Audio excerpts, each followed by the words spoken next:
Hi everyone! So, it's me again, your Ate Reso, and ngayong araw na ito ay muli na naman po ako magbabahagi sa inyo ng short inspirational message and as a reminder na rin po para po sa ating lahat.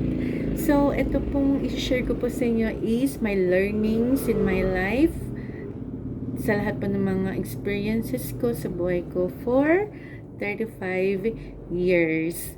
So, ako po kasi is mahihain ako and gusto ko na nandun lang po ako kung ano po yung alam ko. Hindi po ako nag-explore sa mga ibang bagay kasi natatakot ako na mag-fail.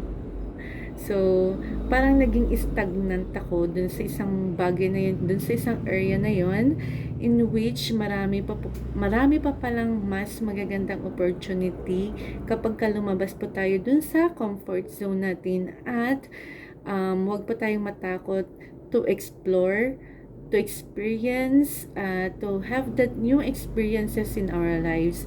Kasi kapag ginawa po natin yun, hindi po natin malalaman kung ano po talaga yung para po sa atin. So, wag po tayong matakot na mag-fail, wag po tayong matakot na mag-explore, wag po tayong matakot na lumabas dun sa comfort zone natin. So, regardless kung ano man po yung pinagdadaanan natin, kung ano man po yung estado na meron po tayo ngayon, wag po tayong maging stagnant or maging tumutok lang dun sa isang bagay na alam nating kung ano lang po yung alam po natin. Kasi maraming mga opportunities na parang nilalet go natin in which yun pala yung para po sa atin. So, wag po tayong matakot to let go of that fear na parang nagiging slavery tayo.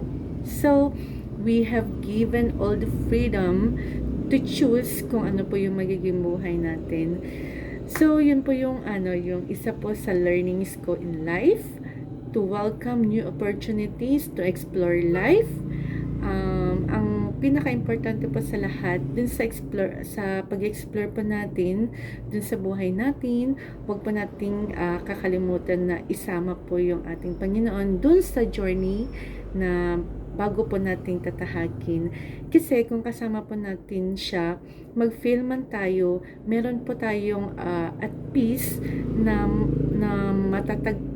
mapagtatagumpayan natin yung failure na yun kasi kasama po natin ang ating Panginoon. So, yun lamang po yung aking ibabahagi ngayong araw na ito and thank you. God bless us all.